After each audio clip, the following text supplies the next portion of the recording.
ललित जी, मुझे तो आपत्ति इस बात पर भी है कि आप देखिए जो कंटेंट है उस पर तो लोग चर्चा कर ही रहे हैं। टॉपिक देखिए, क्या इस देश का मुसलमान आजाद है? क्या किस बेड़ी में बांधा गया उसको? Sir this is about radicalisation. ये जो अफीम जिन्ना ने पिलाई थी, उससे पहले सर सैयद ने शुरुआत की थी इसकी, ये अफीम अभी तक पिलाई जा रही है। कश्मीर आपका नतीजा है। ये बताना चाहता हूं आपको, जब तालिबान ने 90 के दशक में काबुल के ऊपर कब्जा किया था, तो जानते हैं पाकिस्तान की मस्जिदों से नारा क्या चला था? हम जश्न काबुल मना चुके, चलो अब कश्मीर चले, कश्मीर चले। और अगर इन्हीं तालिबान के समर्थन में दिल्ली में आवाज उठ रही है, आप समझते हैं कि ये हमने पिछले 70 साल से कितने सांपों को दूध पिला के रखा हुआ है? ये अंदर के सांप है, अंदर के सांप है। और मुझे पूरा विश्वास है कि हमारी सिक्योरिटी एजेंसी इसका ध्यान रखी। और ये मत भूलिए कि तालिबान आईईडीज में स्पेशलाइज करते हैं, आईईडीज में स्पेशलाइज करते हैं। मैं आने वाले दिनों में, मुझे मालूम है पाकिस्तान के स्टूडेंट्स हैं ये तालिबान, ये शलवार कमीज पहन के जीएचक्यू के पाले हुए सोल्जर्स हैं। और आने वाले दिनों में हिंदुस्तान के लिए मुसीबतें बढ़ेंगी।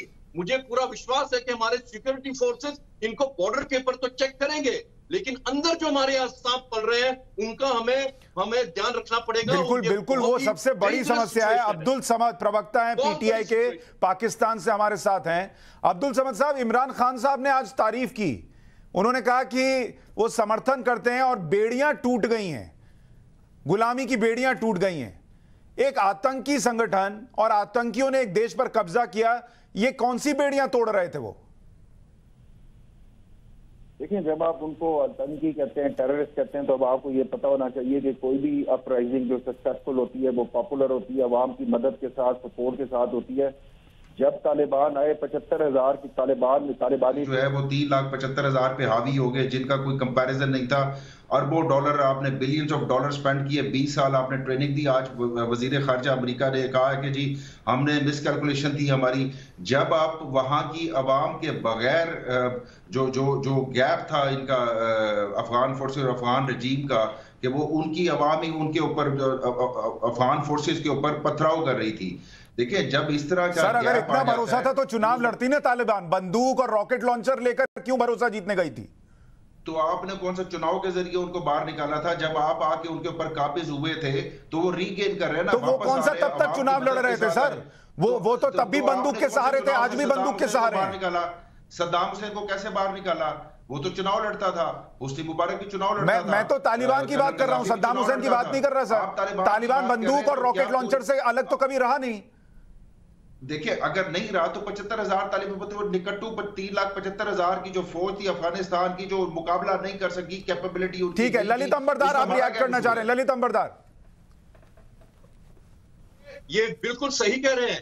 3.5 लाख फौज ने लगभग कोई रेजिस्टेंस नहीं दी ये 75,000 तालिबानों को। इसमें अमेरिका का बहुत बड़ा रोल है सर। आपको याद रखना पड़ेगा, जो बाइडेन का जब इलेक्शन लड़ रहे थे तो उनका जो एजेंडा था वो फॉर मुस्लिम अमेरिकन, जिसके ऊपर सबसे ऊपर फलस्तीन था, दूसरा उसका कश्मीर था।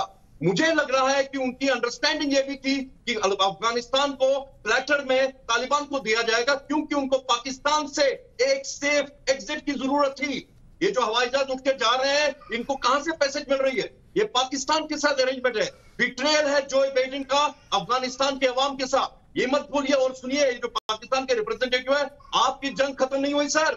जंग आज रात से शुरू होगी, जहां तक मेरा सोचना है। आप देखिएगा कि वहां पे सिविल वॉर की शुरुआत आज होगी, और जो कत्लेगारत होगा उसमें पाकिस्तान जिम्मेवार होगी, और जो बाइडेन के हाथ खून से रंगे जाएंगे। अब्दुल समद साहब, आप जिसका समर्थन कर रहे हैं, बहुत लोगों को ये लगता है कि अब अगला जो है वो पाकिस्तान होगा, वो तालिबान पाकिस्तान में भी घुसेगा।